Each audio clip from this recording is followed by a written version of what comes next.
I thank you all for being here. I know it's a really, really busy time for all of you. Um, there's a lot going on, and we're going to talk about some of the things that have been going on. I really think it's an unprecedented time in journalism right now. And thank you all for continuing to practice this craft that has never been more important to people ever, I think. And we're certainly in a generational opportunity here. A little bit of housekeeping. First of all, I call myself a recovering news director. I was a news director for about 14 years here in Austin. Before that, I was a photographer. Worked here in Austin, Raleigh, North Carolina, and in Houston as well. So I've been in a lot of those places that I know you go. And that said, we've never been in a position where we've been trying to do so much work in so many different places with so many different crises and do it from home. That is a challenge unlike any other that we've experienced. And that has real ramifications to the kind of journalism we're able and capable of doing.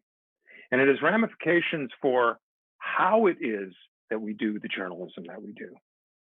And I'm going to submit to you, and I'm going to say it right up front. Speed is our enemy, my friends. We work so fast. We work so hard, so fast, that we lose the ability to be skeptical journalists because we don't have time to tap the brakes, step back, and think. We see all this stuff going on in front of us. And I know that we're trying to do the best job that we can, but we're also thinking about where am I going to do that live shot safely in the next 5 minutes because I got people screaming at me to do it. So a few of the tips and a few of the ideas that I want to give to you today is ways of thinking beyond just what you see, what I call the play-by-play journalism, describing what I see in front of me, the facts as I know them, a litany and list of facts, and try to get beyond that and add the context that's so important to the viewers that we have. So important to them, because context really is about, well, it's about why stories are important to our viewers. It's about how viewers can make a difference in their own communities. It's about who's involved and the background and history that's happening in stories that we're covering. Doing that takes time. I know it does. And perhaps there's some questions we can ask and some thoughts we can have as we're going about covering these stories. So context, what is it?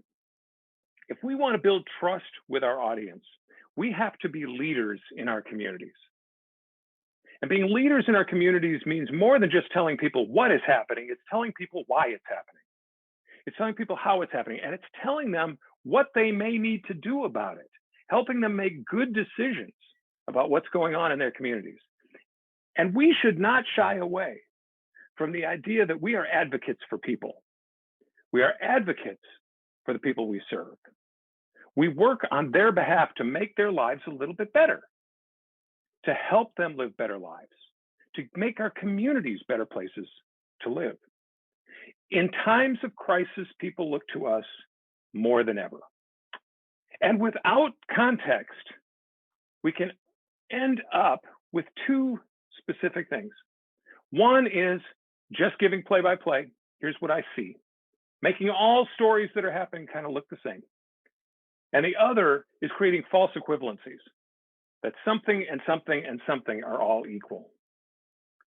Context helps us be fair. Let me give you an example of this.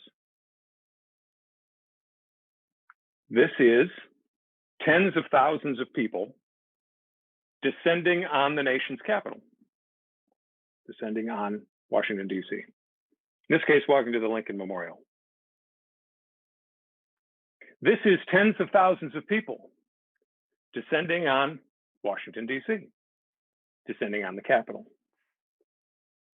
I think we know that these two stories are very different stories, but how are they different?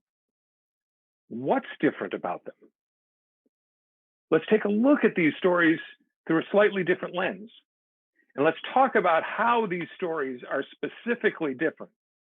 One, a noble cause being practiced across the country, fighting for social equality and social justice. The other, well, not that, a group of white supremacists attacking our very democracy. Let's look first at the Black Lives Matter protest. I have a video. Some of you may have seen this if you've seen some of my work before. I talk a lot about inclusive journalism and how to report and do journalism that reflects our entire community. And I show this video here, and I want to look at it this time through a slightly different lens. As you're watching this video, I want you to think about how it makes you feel. You put it in, even put it in chat. How does what you see make you feel as you're watching it?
So if you guys can, would you open up your mics because we can have a conversation about this. It's a small enough group that we can talk. How did this video make you feel? Two questions. How did you feel watching this? And the second question is this good journalism?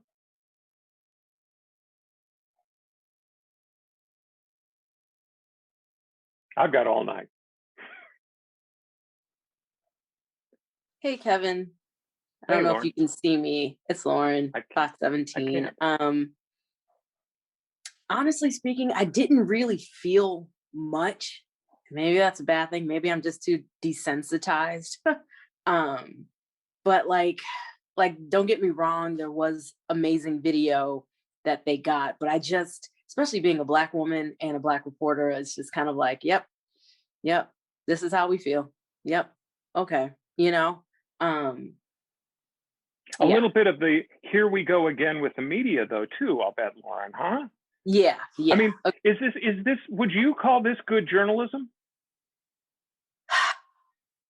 I want to hear more from people before I just call it. Well, I think that's the point, right? Yeah. This felt really tilted in one direction. I mean, the whole story. This was put together 5 days after George Floyd was killed. This video, and it involved a framing around violence and destruction across the United States. It's in the headline. The protesters spread violence and destruction across the. Is that what the protesters were after? No. Is that what they were going for? No. If not, there were a couple of screens that talked about a little bit about social justice, I guess, something in there. Heard something about social justice in there. Okay. But when we frame, and when I say we as journalists, I don't mean any individual here or your stations or anything like that. What I mean is the journalism community in general. When we frame that story around violence and destruction, we lost the noble cause that people were fighting for.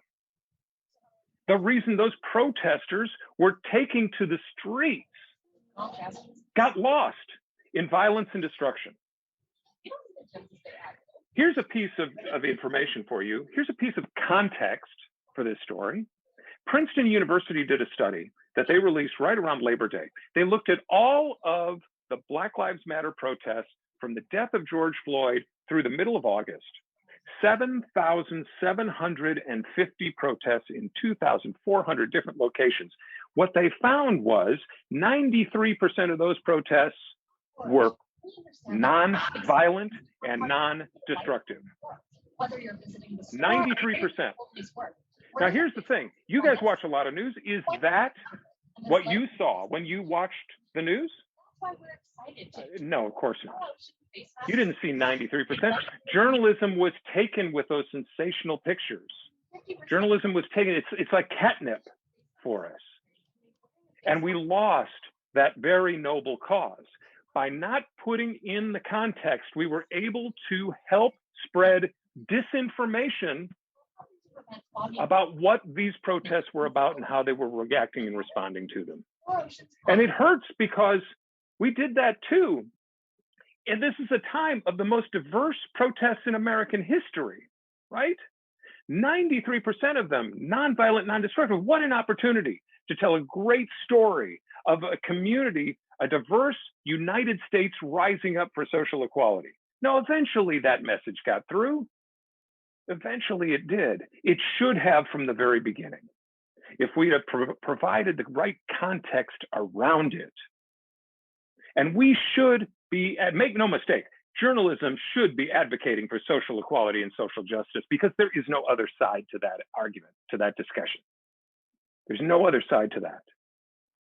But when we frame these stories in violence and looting, we lose that very noble cause and we lose the opportunity to have that discussion with people. Okay, so the other 7%, violence, looting, destruction, absolutely a story. I am not suggesting that that destruction that happened, that violence and destruction is not a news story. Of course it is. Of course it is. It has to do with safety in your community. It has to do with all of those things. But so does the protest. And here's the thing. We didn't put any context around the violence and the looting either. We showed the story. We showed the video. But did we talk much about who was doing that violence, who was participating in it? Well, sometimes we just called them protesters. Protesters looting a Macy's. Is that true? We don't know. We don't know that that's true. Could have just been people out with random violence trying to take advantage of the police being distracted. Could have been.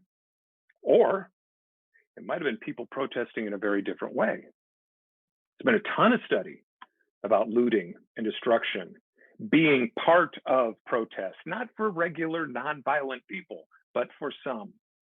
But without that context, we would never understand it. It just looks like anarchy. It just looks like chaos. And those are words that we used often in our reporting, didn't we? What's burning here?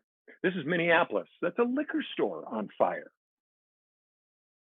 That's meaningful. People attack symbols. People attack things that they believe are damaging to them. People attack places that they believe they should have access to and have never been given access to. I'm going to let Edward was interviewed after the Freddie Gray killing in Baltimore. And listen to what Edward and how Edward describes that very situation. Sorry. There we go. A lot of your peers, at least some of them, were responsible. Peers meaning fellow teenagers in Baltimore City, yes, responsible for what happened yesterday. Yes. I want to ask you first about that situation. Are you upset about that? Yes, sir. I don't feel that rioting is the right answer, although I do feel that something needs to happen in response.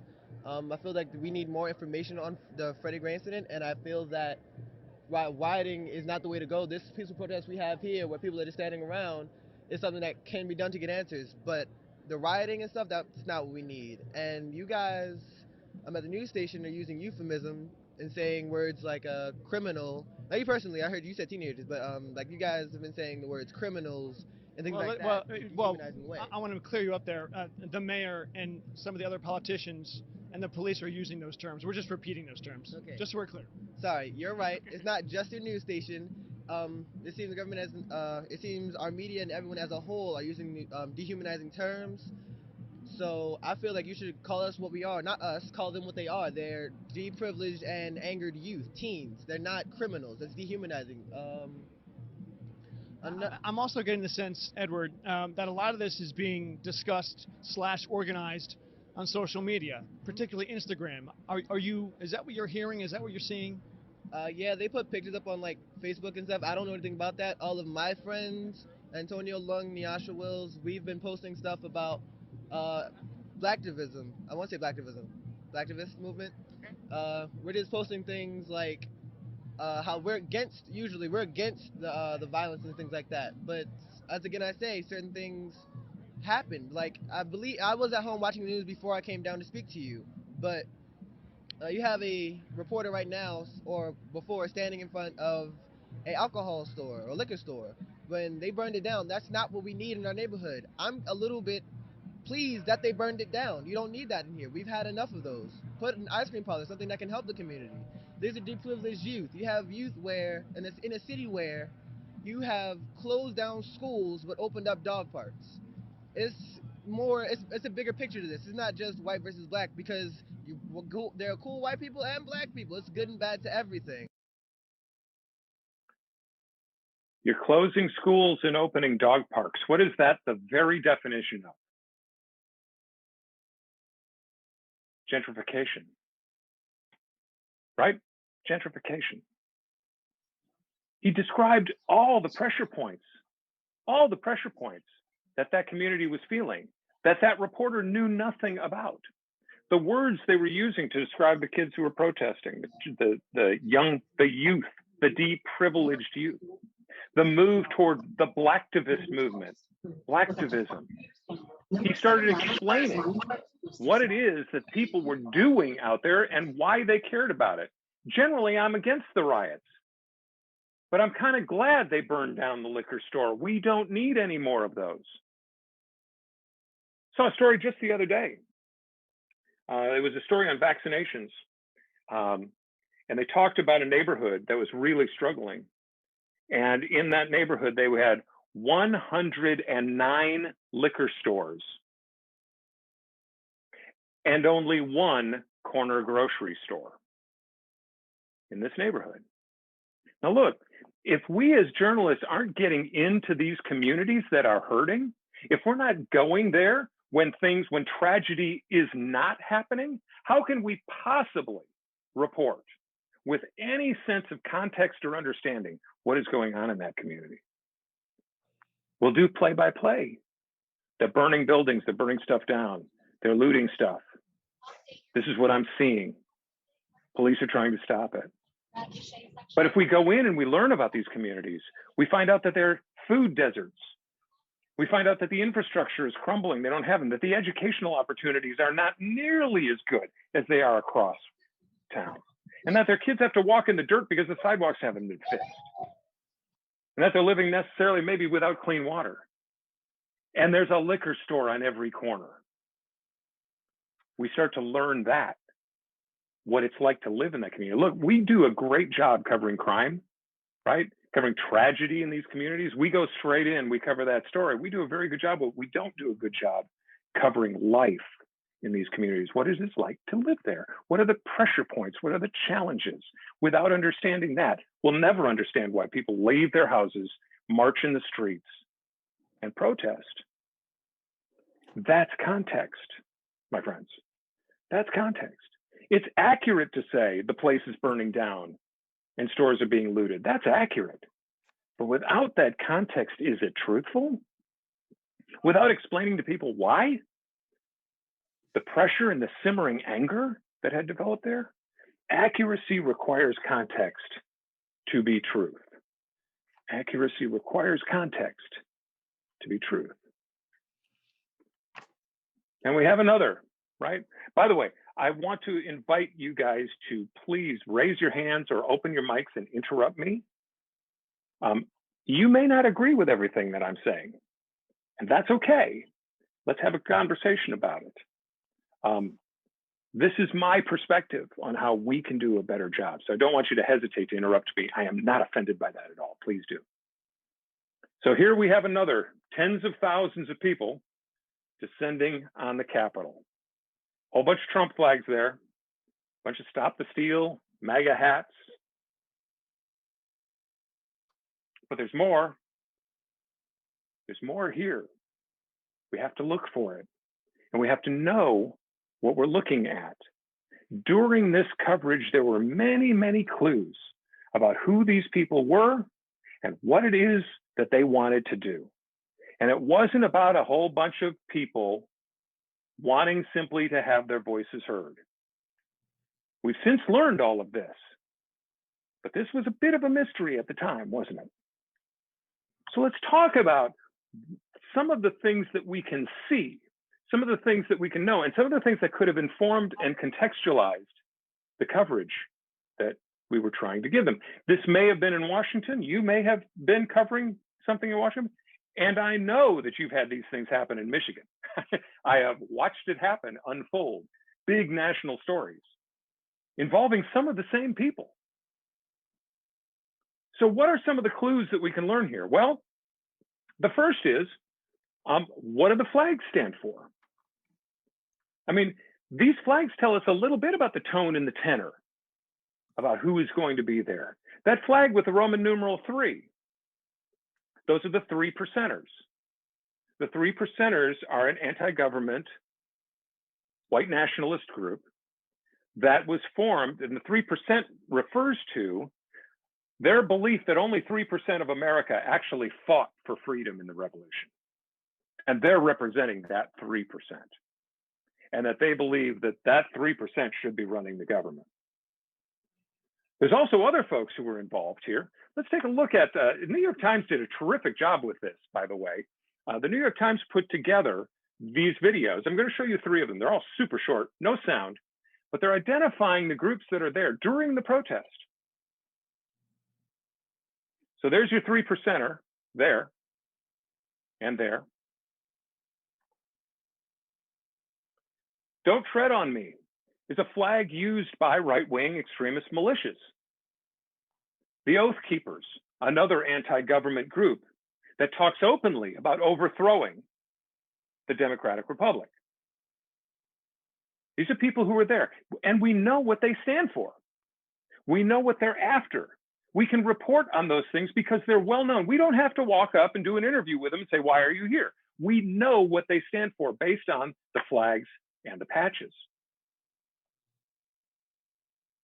We know there were white supremacists and anti-Semites there.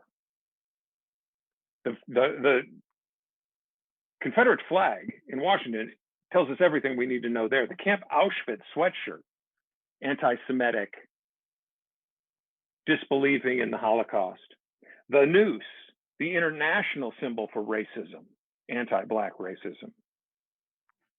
The guys in the orange caps, those are Proud Boys, another white supremacist organization, also anti-government. The Proud Boys were there too. Here's the video.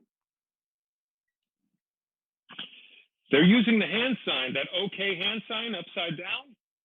The W with the 3 fingers, the rounded figure making a P, white power. That's Boogaloo Boys in their Hawaiian shirts. There, once again, is the hand sign.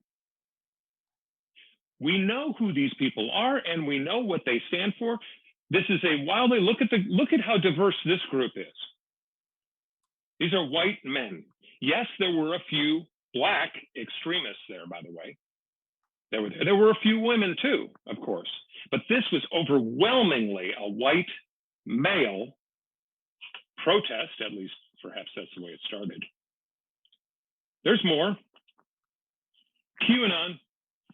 How can we go about talking about QAnon? QAnon, the idea that Trump is the person who's going to bring them in and believe in a satanic cabal of child sex people running the government, right? And we know that they were there because their shirts and their flags and their signs, there's Q, and the WWG1 WWA flag right there on the right. Where we go one, we go all. Where we go one, we go all. One of the sayings of the QAnon group. All right, so look, here's what we're learning here. That we know who these people are and why they're there. Now, we should be reporting on this in real time to provide the context. This started out in a very frustrating way for a lot of people by calling this a protest, and these protesters going into the Capitol. When they decided to use violence, they stopped being protesters. And we needed to change the language from protesters to rioters to insurrectionists to a mob, right? This is what we needed to be doing. It took us a while. We made the transition, but it took longer than it should have. And it took a much longer time for us to identify who these people were. So how do you know this? How do I know this stuff? Well, there are a couple of places we can go. The first is ADL.org. If you have not gone on to ADL.org and learned their hate symbols, look at what they have on here. General hate symbols, hate acronyms, slogans, logos, neo-Nazi symbols, Klan symbols, numeric hate signs, racist hand signs, prison gang symbols, all of them listed with pictures. And they'll tell you what gang they represent or what group they represent and what they stand for. We should be familiar, especially you should be familiar in Michigan with these. The ADL.org Hate on Display, Hate Symbols Database. Southern Poverty Law Center, you may be aware of this. I hope you are. But if you're not, go to SPL and look at the Southern Poverty Law Center's hate groups in Michigan. They have them listed throughout the United States. You can click on any one of them and learn about why it is they're calling them a hate group. There is some controversy about how they judge that. That's fine. You're doing this to learn. And you can figure out who these people are, what they've been involved in. And this is important for you in Michigan, obviously, because these folks have risen up before. There are other groups, kind of funny groups. This is, believe it or not, this is the Kyrgyzstan fictional country is this flag. It's a fictional country that was developed by the alt-right. They obviously modeled it after the Nazi flag, right? But it is about alt-right, and these people stand for alt-right beliefs, white nationalist beliefs. We saw this flag all over those protests. It's not the first time, though, that former President Trump has been connected with white supremacy. This is a story that was done by the PBS NewsHour when he was running for president. They were interviewing people who were supporting him, some of whom were supporting him for the first time, like this girl was. And if you look at her left hand in the left side picture, that's an 88. 88 stands for the eighth letter of the alphabet, H. HH, Heil Hitler. And her right hand is the Celtic cross, also a white supremacist symbol. NPR did a 7-minute story on this family and never identified them as white supremacists because they didn't recognize the symbols in front of them. This is meaningful. This is important context to tell people white supremacists are supporting a particular candidate. I think our audience wants to know that, and it's our job to bring it to them. So there are 4 principles of journalism that Bob Steele developed at Poynter Institute. I mean, there's a lot here. I know I'm throwing a lot at you. How am I supposed to know all of this stuff? Well, we need to learn it. But there's also 4 specific principles that are easy to remember and easy to understand. And this might be helpful for you as you go about doing your reporting. I'll go through each one of these with a little more depth, but the first is seeking the truth and reporting it as fully as possible. Our job is to report truth. We've already mentioned accuracy and facts are one thing. And it's important that we base our reporting on facts, of course, but it can't end there. We also have to provide the meaning behind the facts. That's how we get to truth. And we're constantly searching for truth. We should act independently without fear or favor of anyone. We are a journalism organization. We make our own decisions. We should minimize the harm we can do to people. We talked early on about the harm that could be done to those protesters seeking out social justice. If we don't report on that side of the story, we do harm to the cause. We do harm to people quite often, actually, when we're covering them in stories, and we should work to minimize that. Don't get me wrong, there are some people who deserve all the harm they get, right? We do those stories too. But for the most part, we should be careful not to hurt people. And then finally, of course, we want to be accountable. Accountable to ourselves, of course, accountable to our newsroom and to journalism, but also accountable to our viewers. Making sure that we take full responsibility for what we report and how we report it. So let's look at each of these with a little bit of depth. Okay, shifting gears, let's talk about COVID.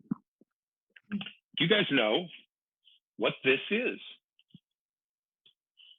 What you're looking at? What is this? Video all the time. A million times this year.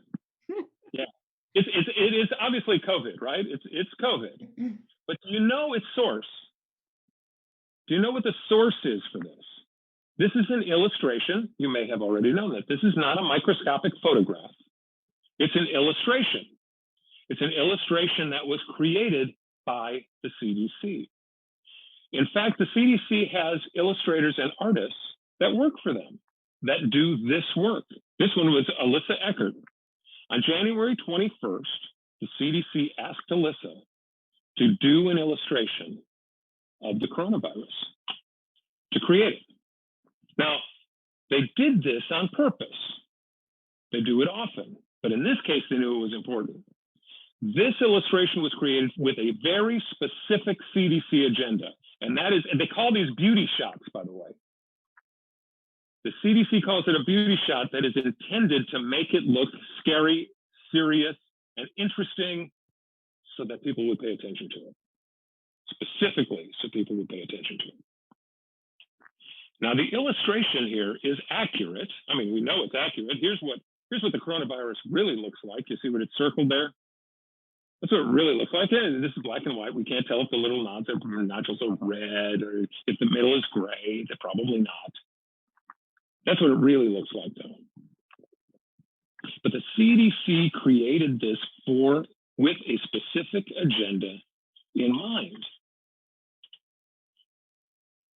New York Times quotes CDC official saying, create an identity for the virus, something to grab the public's attention. Now, I'm not suggesting this is nefarious in any way. We needed everything we could get in January to grab the public's attention. And if this illustration is part of that agenda, I have no problem with that. The problem is that we didn't identify it as that. We didn't source this as a CDC illustration. We didn't give Alyssa credit for this really remarkable piece of art. We didn't tell people that this wasn't the real thing. And we still today are using it with no sourcing, no explanation for where it came from. And it came with an agenda, Hey, Kevin, there's a couple of questions, if you can see in the Q&A section there, if you want to take a look when you get a chance. Sorry. Can you repeat them for me? Sure. The first one is, what's your recommendation on the diversity of reporters, those sent to be on the ground to discover through interview with the participants? White reporter speaking with a Black youth on his intent in protesting, and what language sensitivities has that embedded reporter been taught? Really talking about here is bias, aren't you? I mean, it's unconscious bias, but it's the kind of bias that we all carry around with us. Now look, it's our job as journalists to identify that and understand that we may not understand everything we need to know about a story. I don't fundamentally believe that it has to be a Black reporter walking into a Black neighborhood in order to understand what's going on. I don't believe that a white reporter can't go in there and do the same kind of story. But it does beg empathy. It requires somebody to care enough to go into that community and learn about it with no preconceived notion, with no assumptions, but to go in and learn. So as reporters, we should be going in there and asking questions of people in order to learn, on a mission of discovery, if you want to call it that. On a mission of discovery, asking the kinds of questions that are open-ended that can allow us to learn, and then listening to the answers, not just answering questions that are meant to get a 20-second soundbite that we can put on the air, right? We should be asking more than that. What phrasing, what words should we use? We should choose words carefully. We should be very clear in the language that we use. And we should listen when people like Edward tell us, don't call us criminals, that's dehumanizing. Call us deprivileged youth. It's a better word for us. But we need to learn those things. We need to concentrate on them. Rhonda, what else? And the other question ties into that. What's the balance which has to be injected into the coverage and judgment? For instance, editorializing and the visual expectation that we see with the color racial makeup of the participants. Look, balance is a word that is problematic because balance tells us that two sides are created equal and that our job as journalists is sort of make them equal. Well, we first of all know that no story has only two sides. Right? We know that every story we do is complicated. Lots of different perspectives that are attached to them, many different perspectives. So I'm not sure balance is the thing we should be going for, nor, by the way, is objectivity. Objectivity and lack of bias, great goal, great journalistic goal there, but it's not something we can ever achieve because we all carry bias with us. We all carry a very specific perspective on the world. So what should we be going after? Well, we should be going after fair. We should be going after fairness because fairness does not push us toward false equivalencies that balance pushes us to. Fairness allows us to do stories based upon the right of the characters who are participating in the story. Let me give you an example of this. Let's say that the Ku Klux Klan, a bunch of white supremacists, 4 white supremacists, tell you that they're going to march tomorrow in a protest down your Main Street. So you show up for the march, they show up, they've got the Confederate flag, they're spewing their hate, but 6,000 people show up to counter-protest against them, to say this is not us, to protest against the hate, to protest for social equality and social justice. Now, balance would suggest we go out there, we do an interview with those protesters, we do a quick interview with the white supremacists, why are you here, why are you doing this? Okay, perfect, we're even, we're balanced. Is that fair? We're amplifying a message of hate from 4 people to be equal with a message of social justice from 6,000. I don't think that's fair at all. In fact, fair might suggest we don't amplify the message of hate at all. We don't interview and give those guys a microphone at all. We do the story based on 6,000 people showing up to protest for social equality and social justice because a couple of ne'er-do-well white supremacists showed up. That is more fair. So I prefer thinking of fair in the stories that we do. And let me go back for a second and say, look, we are advocates for our community. That's our job as journalists. Excuse me. Not advocates for issues that people can reasonably disagree on. Abortion, gun rights, issues like that. We don't take sides on those issues because people can reasonably disagree about this. But we can absolutely take a side advocating for a better community for people to live in, advocating for people. We say we're a voice for the voiceless, right? Who are the voiceless? They're the disempowered. And we're a voice for them. We hold the powerful accountable. Who are the powerful? Government, law enforcement, big corporations. That's the powerful. We hold them accountable for the power that we as a society decide to give them. So we are advocates. And we can be advocates for social justice and social equality because there's no legitimate, reasonable other side to those things. There is only justice for all, and we should be working toward that effort.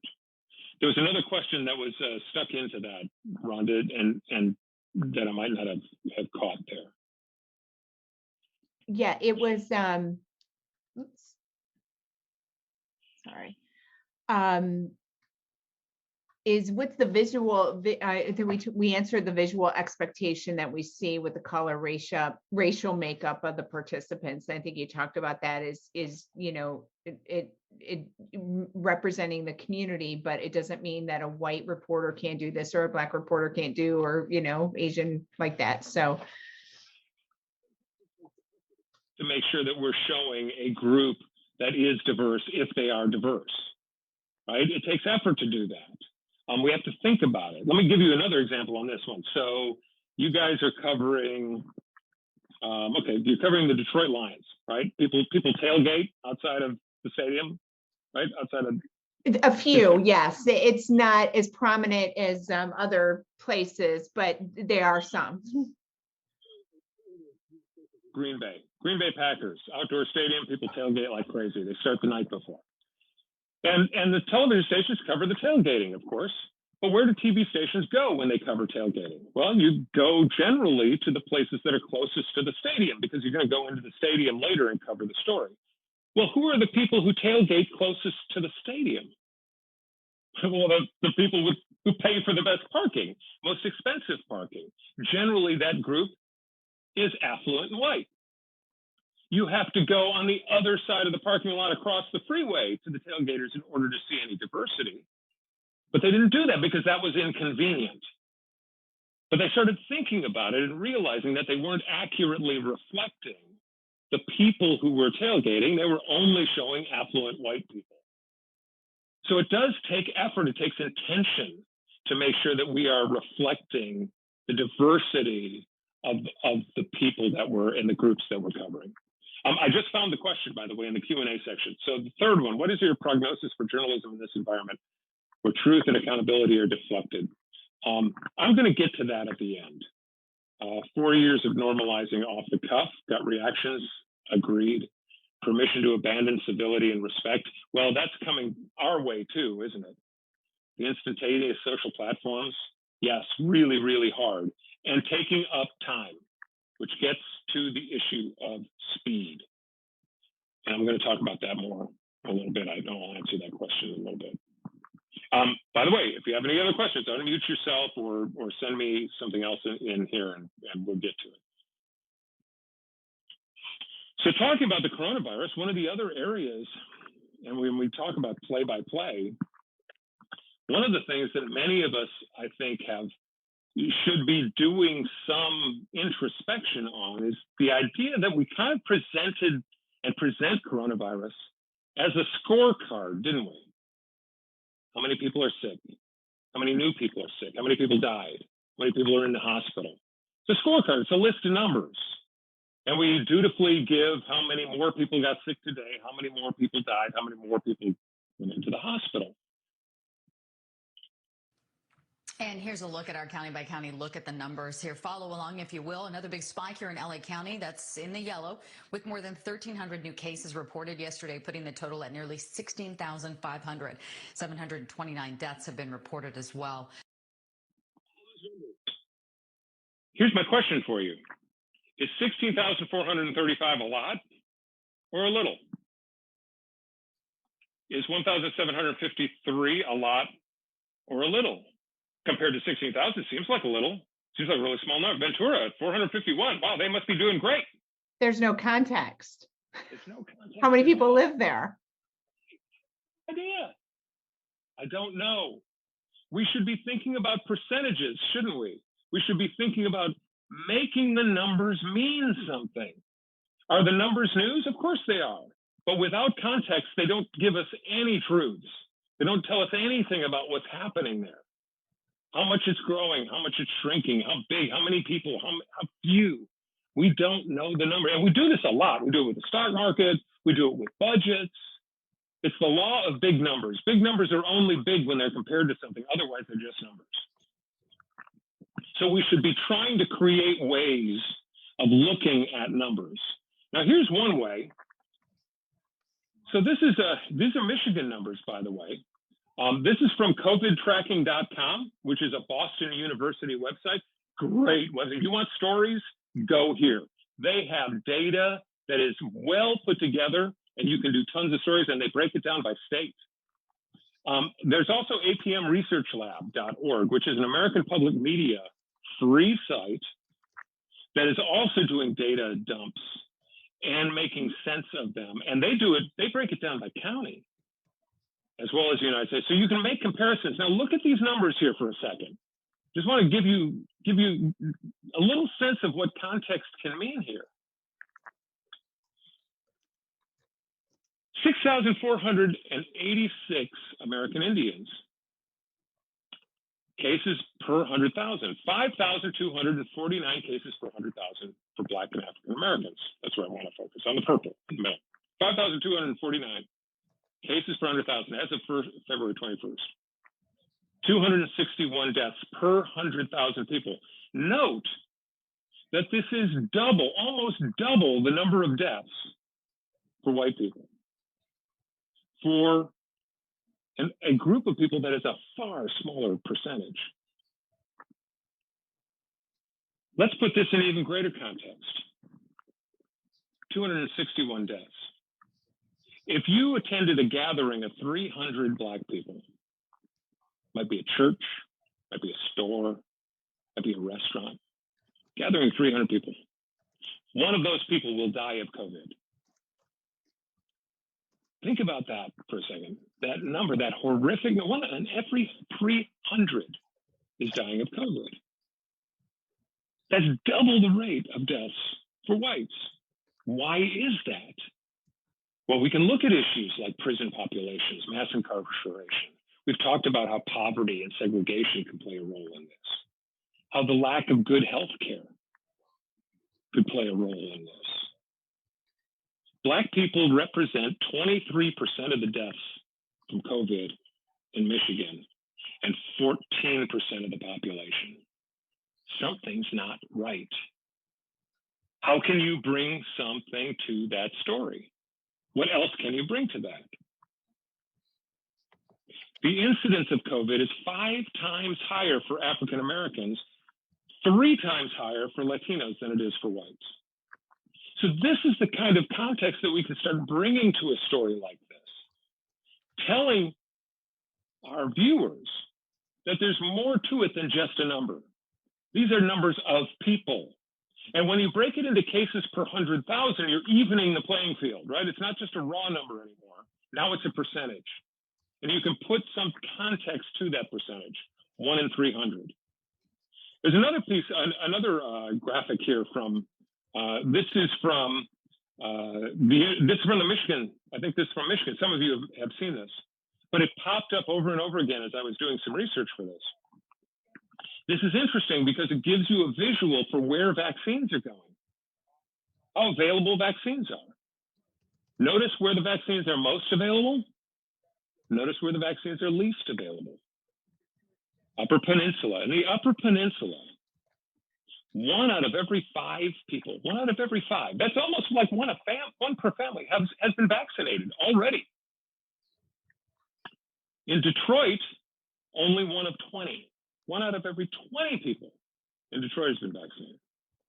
Now, there are lots of reasons, I suppose, for that. It's kind of our job, right, as journalists to figure that out. Why is that? Why is that happening?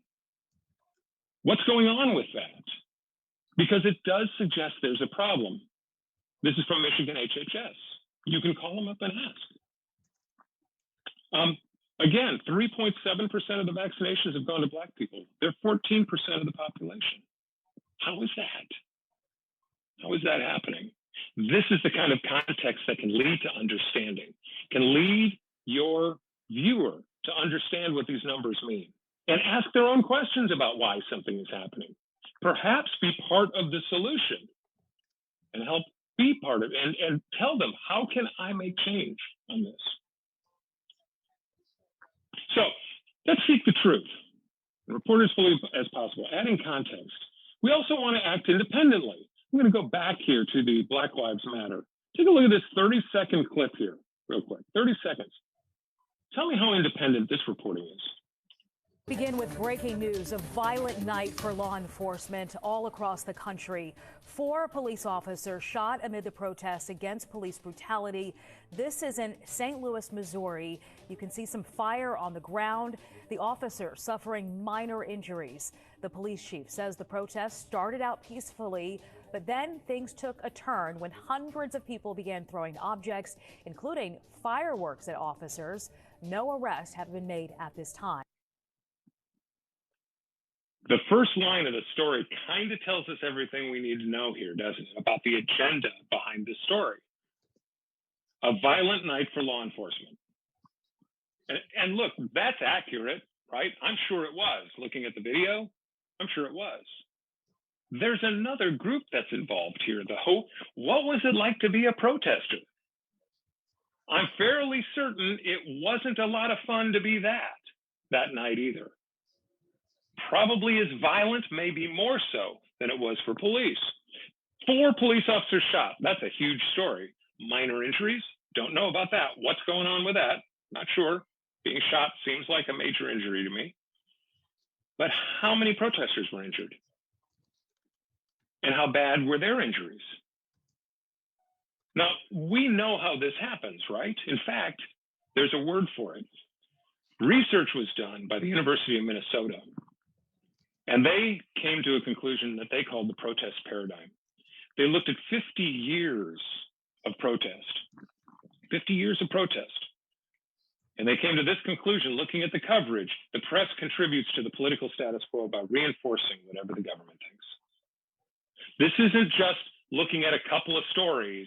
This is 50 years of protest coverage. Why does this happen? Well, we know why. Government, law enforcement has our phone number. They've got our text message. They can text message us. They know where to send the press release. They've got our emails. They know what to send. They know who to send it to. How many press releases did we get from law enforcement during the Black Lives Matter protests? I'm guessing a lot. Maybe 1 an hour, giving us updates about what was happening. How many press releases did we get from Black Lives Matter protesters? Now, depending on how well organized they were, maybe we got a few. I'll bet we got more from law enforcement and government than we did from them. We have to work intentionally to get that other perspective. We have to go find it. We have to work to get it. Speed gets in the way, but it is required of our journalism that we go out to add context to that violent night for law enforcement and to say, here's what happened and here's why it happened. We shouldn't be representing the political status quo in anything, should we? It's in fact our job to try to give multiple perspectives and challenge the status quo. That's what journalism is at its best, isn't it? I just put this in for a moment of brief fun. The news media didn't tell you things. Who would? Why? The government, of course. Why would they lie to us? We've got to be careful and conscious of the agendas that people, particularly government, have and why they come to us in order to get our stories. Our context demands it of us, that the context include all of the different perspectives. All right. We also want to minimize harm. I'm going to jump back to COVID here. We want to minimize harm. There has never been a more important time for us to be right than in this time, because lives depend on our reporting. People are looking for sources of good information about what to do. First, about how to stay well. Secondly, how to keep their families well. Third, on what they needed to do to keep others well. And now, how do I get a vaccine? They're relying on us to get them that information. But we've kind of let them down a little bit, haven't we? I mean, let's go back to the beginning of this thing. We had a president musing about dropping light into people's bodies. about injecting disinfectant into people's bodies. And look at how the New York Times framed that. The president promoted unproven treatments. Now, first of all, to even suggest that putting bleach into your body is at all considered a treatment is wrong. And I'm sorry too, I don't need anyone to prove to me that putting bleach in my body is a bad idea. I don't need that proven. We know it's wrong, and we need to stand up and say it. It is dangerous to amplify these issues without correcting them, without calling them what they are, which is wrong, false. It will kill you. Instead of giving this sort of some idea that, hey, it's unproven, but no, the only thing we know is that if I inject bleach into my body, I will not get COVID because I will be dead. It's the only thing we know for sure. And we should be reporting it. And we're making some of the same mistakes again. What happens when we do this is we give people reason to doubt because we're giving some level of credibility to this story. We've done the same with vaccines. And again, when I say we, I don't mean anybody specifically here. I mean news organizations, the broad journalism community we're part of. It's called vaccine alarmism. And we understand why some doctors, public health people are doing it. They want to underpromise, right? They want to hedge their bets. They want to put in caveats. And we need to challenge that. We need to challenge it. Because when we put in caveats, when we put in unsafe risk, uncertainty, as if there's any certainty in anything, we feed anti-vaccination behavior. And here's what this has led to. It was a research piece that was just released a few weeks ago, done in December of this year.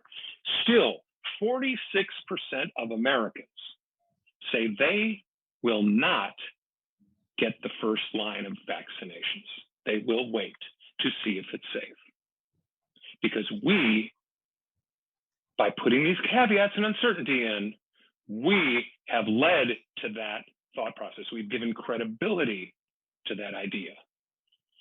Here is the truth. From virologists and health centers and colleges and physicians all over the country, Moderna and Pfizer have created two of the best vaccines ever created in world history. They eliminate the risk of death. They nearly eliminate the risk of hospitalization. They drastically reduce the opportunities of people to give each other the disease. And they are very effective against variants. The vaccine is safe and effective. Dr. Peter Hodes of Baylor College of Medicine says the vaccine will save your life. Unequivocally, the vaccine will save your life. It is essentially 100% effective. Dr. Paul Offit, Vaccine Education at Children's Hospital of Philadelphia. Of the 32,000 people researchers tested, trialed out with these vaccines, 32,000, only one got a severe case of COVID after getting it and did not die. Of the other, they say 95% effectiveness, right? Of the other 5%, it was a very minor COVID infection, which would be equated to having a bad cold. They eliminate the risk of death. These are the finest vaccines ever made. We should be able to say that, and we need to find the people who are willing to tell us, because virologists all over the country are bothered by what public health officials are doing here, hedging their bets. We need to be truthful in telling people what the vaccine does. Because to the extent that we don't say this vaccine is safe, this vaccine is effective, to the extent that we don't do that, we feed that anti-vaccine sentiment, leading almost 50% of Americans to say they're not going to get it. That is the biggest problem that we have. people not getting the vaccine. There's one more question here, so let's, I'm going to get that. Sensationalism leads, but the human relations, the human fallout stories help put numbing numbers into context. And they are compelling, you're so right. The numbers of people, the stories about people are so much more compelling. But do they help media make their ratings numbers? Look, I'm going to tell you this really quickly. Breaking news is a trigger. It's been exhausted. Yes, you're right. Numbers put statistics into perspective. Good point on funerals. Look, here's what I'm going to tell you. There's been more and more research being done by television station ownership and corporate groups that look at what kind of coverage our viewers want. And what we are discovering is that that kind of coverage is flipping. What used to be, I need to know about severe weather, I want to hear about crime, is now, and I'm going to show you this piece of research in a minute, is now turning into, I want deeper stories. I want more perspective. I want to hear more about people. I want to know decisions. I want to help making decisions for myself. People want more from us than they used to. This idea of breaking news being a trigger, it's not a trigger anymore, nor is crime coverage, nor are sensational pictures. It's still catnip for us, right? But our audience is telling us we want more, we expect more from you. And that is good news for us, because it tells us that if we do really, really good, solid stories about people, we can win as well. You've mentioned a whole bunch of really good stories in this question too. We're making live history in the making. Yes, we are, as it unfolds.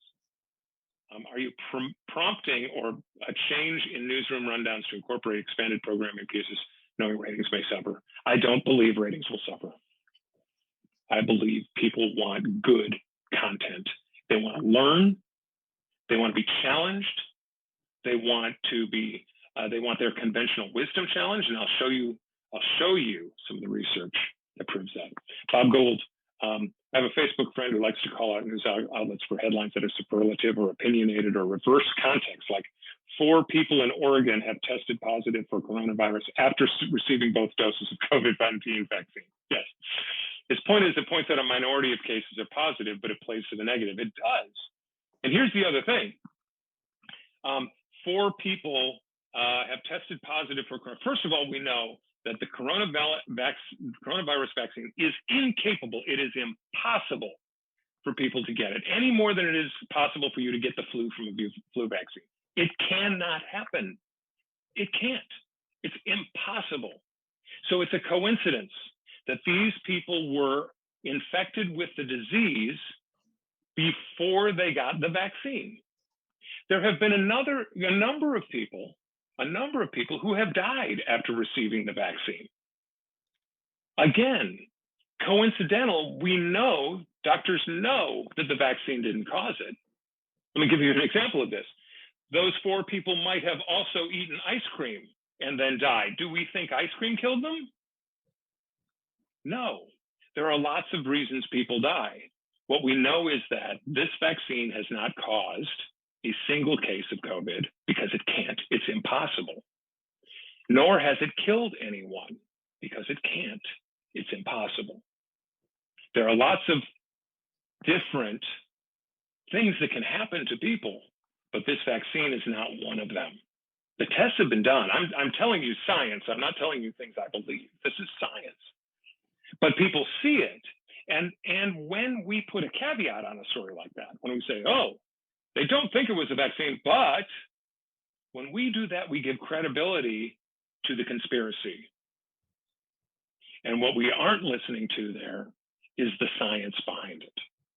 Now, totally agree. He posed this from Wall Street Journal. Behind America's botched vaccination rollout. He didn't like the word botched. Asked him what else he would say, and he didn't have a good answer.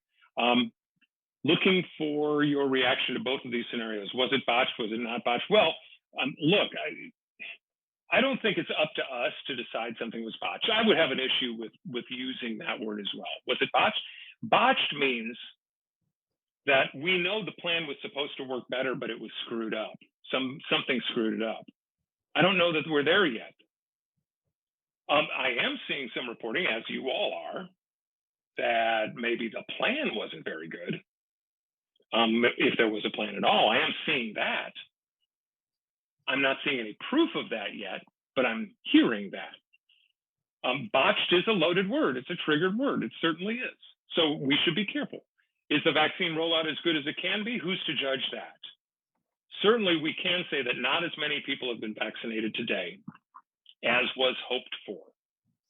And we can say that the number of vaccines rolling out are significantly bigger today than they were. So we can say those things. Making a value judgment on what caused it until we absolutely know, until we know the truth behind it, probably is getting out over our skis a little bit. I would say. That's what I would say. So let's look at a couple of things. Yes, NBC News, thank you. NBC News headline. Let's look at a couple of things that maybe we can do. Remember, accountability is the last of these principles. There's being accountable for the work that we do, being responsible, taking responsibility for every word and every picture and the approach that we take to every story. How can we do that? Well, we can first ask ourselves some questions. Questions that can lead us down the road to context and truth. First, what do I know? I mean, that's obvious, right? What do I know? What are the facts at play here? What are the facts going on? But look, a recitation of facts is not good journalism because it doesn't contain the understanding about how those facts fit together. So we got to go to the next break. How do I know these facts? What am I sourcing? And maybe the most important question here, what else do I need to know? What else do I need to find out? I'd like to know the source of that COVID virus illustration. I'd like to know what those people who received the doses of the vaccine and died, what did they die of? I would like to know how many doses and where they're going. What do I need to know in order to add context to the story? We've got to ask ourselves that question. Again, speed gets in our way, doesn't it? We're working so fast. Who's got time for this? I barely have time to get all the facts right, let alone start asking my own questions to learn more. What is our journalistic purpose? What are we trying to tell people? What do we want our audience to take away from the story? This is a key question for us, my friends. If we don't know what we want the audience to learn, how do we start putting a story together? What are we teaching here? What other perspectives are there? What else? Who else do I need to talk to? What other ideas are there? I should add to this, what other legitimate perspectives are there? The anti-vaccination argument is not a legitimate argument. We know that. Over a century of science tells us this. But there is no anti-vaccination argument. There's no argument that climate change is happening. By the way, I just lived it last week. I live in Austin, Texas. There's no argument climate change is happening. I'm firsthand. I can tell you it's happening. There's no argument. There's a legitimate argument about what's making it worse and what we can do to fix it. That's legit. But the fact is, it's happening. It's sort of like saying, you know, we're doing a story about photographs taken from space and it shows Earth as a round orb. I think we need to go balance the story by talking to the Flat Earth Society. We would never do that. Let's rely on science and facts to guide us with perspective. What are my alternatives to the storytelling that I'm using? What other things can I do? How else can I tell the story? Can I use graphics? What are my alternatives to just listing the number of people who've died? And how do I justify this to journalists, to myself, to my viewers? Here's the research I promised you I would bring you. Both Gallup, Knight, and the Media Insight Project did their own independent pieces of research around trust for news organizations. And there you can see 2016 to 2019 is one of these pieces of research. They were all done independently and they all came to the same conclusions, which is amazing, right? 89% of people said, what are the driving factor for trusting your news sources? Accuracy and verification. Top answer. All right, look, yeah, I would love for it to be 99% too. I don't know what's going on with that other 11%, but let's be glad that accuracy ended up at the top, right? 78% complete, fair, diverse perspectives. Think about this for a second. When people tell you, don't tell me what to think, what they mean is give me the whole story. Cover the story fairly. Give me diverse perspectives so that I can learn a lot and make my own decisions about what I know, what I need to know, and how I think about it. 79% transparency, correcting their mistakes, being accountable, right? Saying, we got this one wrong. That means a lot to people. Knowing and trusting the journalists and the brand. You guys work for journalism organizations that have that trust. In-depth original reporting. Look at that, based on the question that we got from someone here. 75% of people who were asked the question said, the news sources I trust are giving me in-depth original reporting. Not just covering crime, but telling me why they're covering crime. What's important about it to me. Also concise, by the way, don't waste my time. That doesn't mean short. It means don't waste my time. Tell me only what I need to know. 70% provide fact-checking resources. Again, not provide fact-checking. Provide the resources and data you used to fact-check so that I can go and fact-check myself. These are the key drivers for trust. And we know it's really hard to build trust and it's really easy to lose it. And over the course of the last decade or so, we've lost some of that. Research tells us we have. We need to keep working to build it back, to work hard to regain the trust through diverse perspectives, accuracy, and original in-depth reporting. We can do it by providing context, making sense of what's happening in a world that right now, in many times, doesn't make a bit of sense at all, right? This is also an opportunity, guys. It's an opportunity. It's an opportunity for us to think, what else is going on? What else can we cover?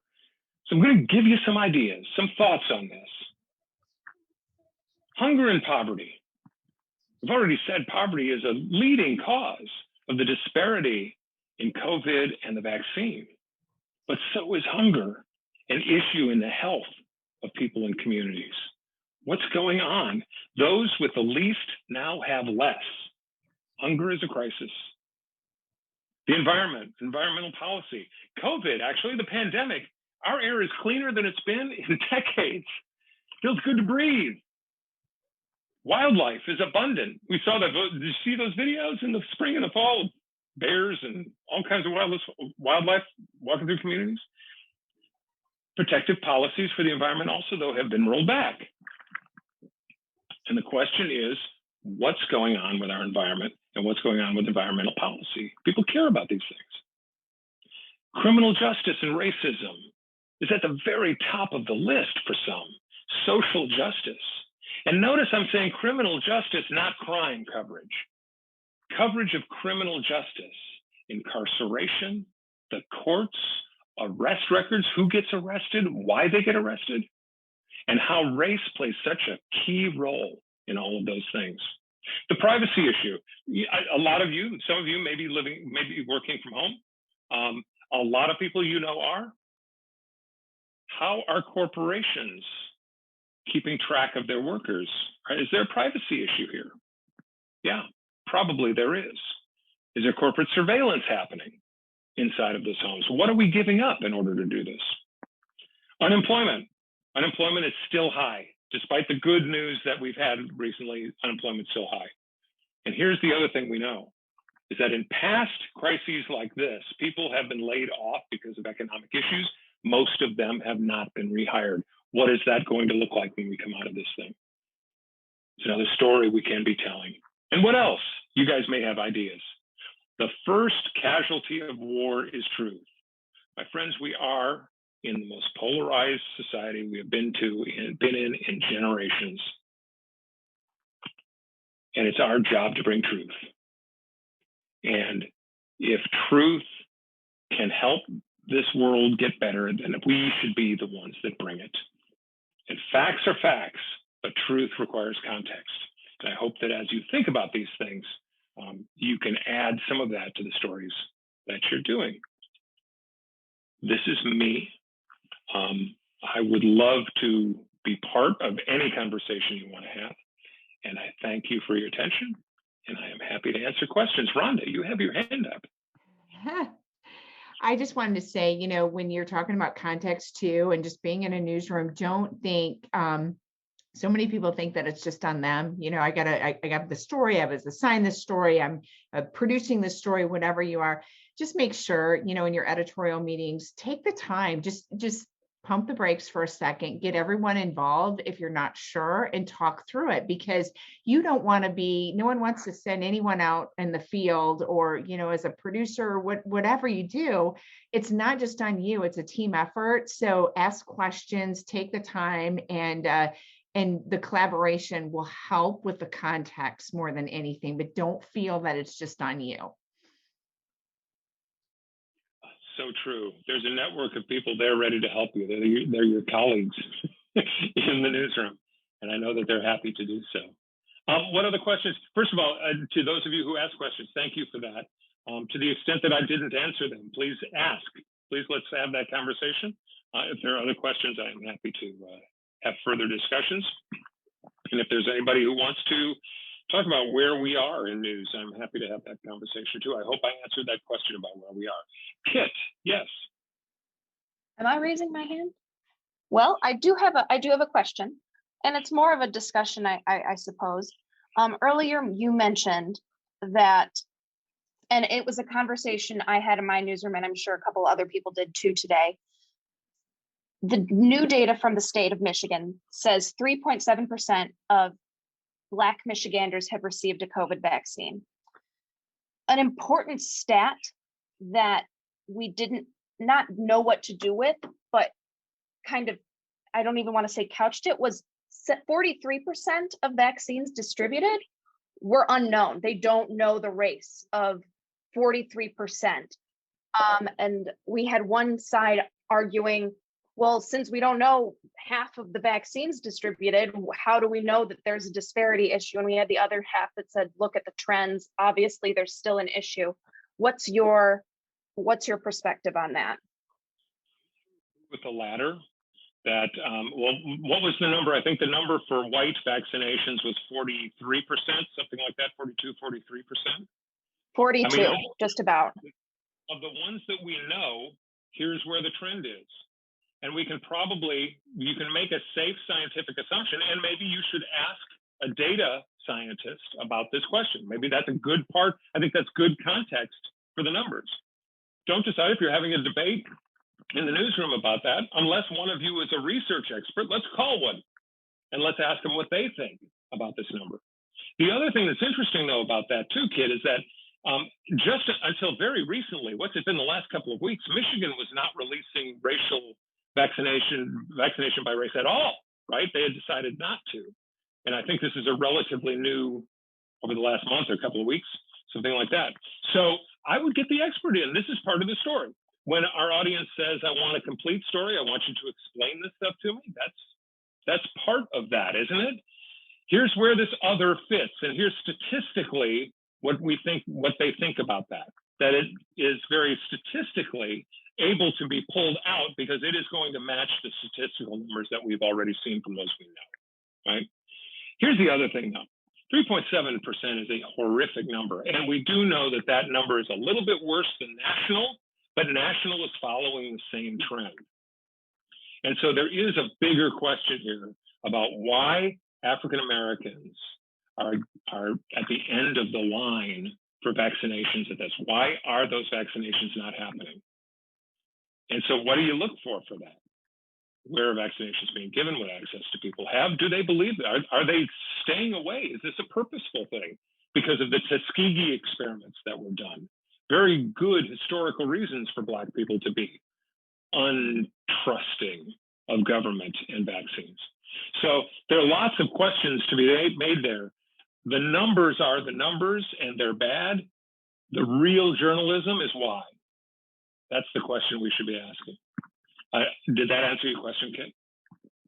Absolutely, and that is kind of the result we ended on, but I just wanted to get your perspective if that was the right direction.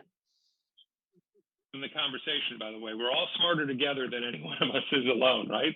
Having that conversation in the newsroom will lead you to a better decision when you get more perspectives in. So good for you guys for doing that.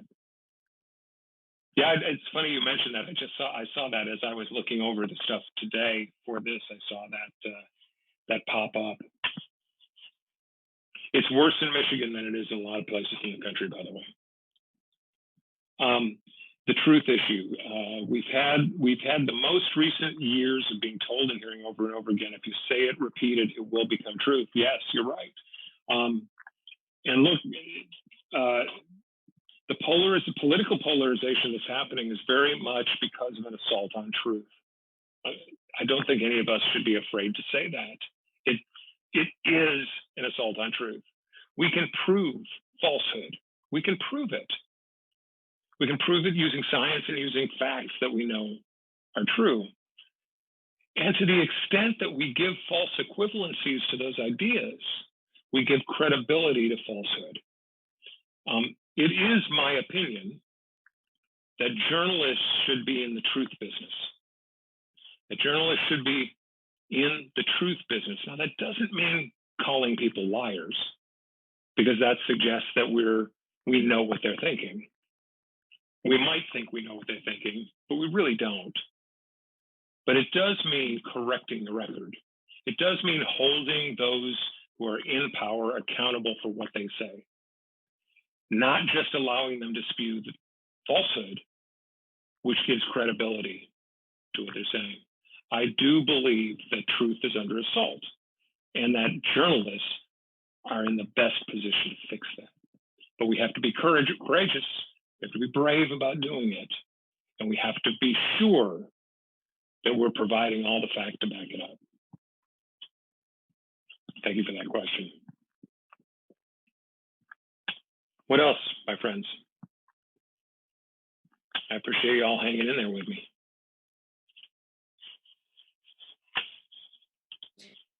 Oh, Kevin, this is Lauren again. I don't know if you can hear me. And for some reason, my camera's not working.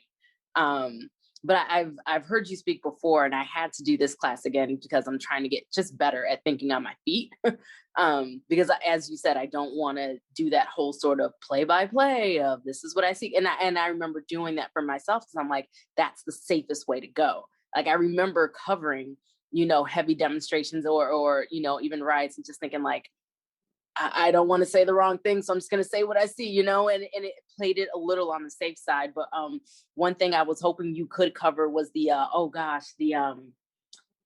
video of what happened in Fayetteville, which was really good about, and how you talked about context. And that's what I keep taking away so much from this, this webinar and the last one is just how much context plays a role, which I knew.